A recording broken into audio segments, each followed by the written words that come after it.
Well, we have a significant development in Ivory Coast where the army chief, Laurent Gbagbo, has called for a ceasefire as Mr. Gbagbo takes cover in a bunker inside his Abidjan home. General Philippe Mangou called for the ceasefire on Tuesday as forces loyal to internationally recognized President Alassane Ouattara attacked Mr. Gbagbo's last few strongholds. There are conflicting reports from Gbagbo advisors about whether the incumbent president plans to surrender, even as forces loyal to internationally recognized President Alassane Ouattara continue an offensive to force Mr. Gbagbo from power. Major fighting surrounded the presidential palace in Abidjan. The United Nations and French forces opened fire with attack helicopters Monday on the arsenal of Ivory Coast entrenched ruler. The UN mission in Ivory Coast says the UN helicopters fired on two Gbagbo army camps, the presidential palace and Gbagbo's residence. Supporters of Gbagbo say that those attacks were illegal and amounted to an assassination attempt. The UN peacekeeping says the air attacks were used to protect civilians. We are shooting at heavy weapons. We are not shooting at the presidency, or we are shelling where the heavy weapons are.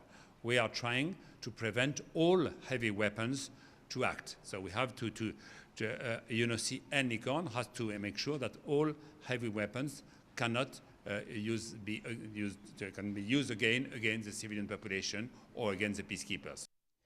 France says its forces took part in the UN attack at their request. French President Nicolas Sarkozy ordered French troops to protect civilians and take out Mr. Gbagbo's heavy weapons.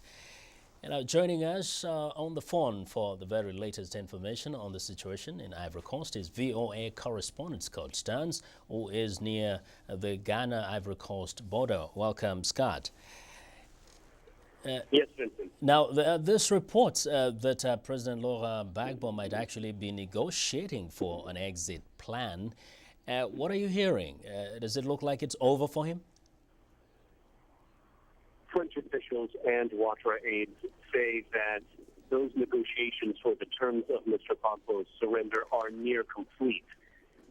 Certainly, the UN and French military operation last night that you discussed did appear to be the game changer. Relentless attacks on the heavy artillery in the two main military barracks in Abidjan and Mr. Gbagbo's residence in Makori does seem to have changed the equation for Mr. Gbagbo and his supporters. Those heavy weapons are largely what they used to prevent the pro-Ouattara fighters from taking control of the presidency and the residence in Makori. Without those heavy weapons, after that attack, and with pro-Ouattara fighters massing for what they said would be a final push on those facilities in Abidjan, it appears both from the pace of negotiations with Mr. Gbagbo and from Philippe Mangou's call for a ceasefire that the end of this military conflict is near. Yes. Now, Scott, very briefly, was this totally a surprise, the attacks by the UN troops and the French troops on military installations? Following United Nations Security Council Resolution 1975, the suggestion that the UN might at some point use force to remove Mr. Gbagbo's heavy weapons.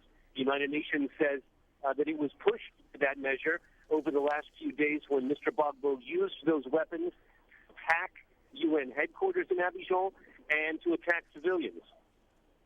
Well, thank you very much, Scott. Our thanks to Scott Stearns joining us from near the border of Ghana and Ivory Coast.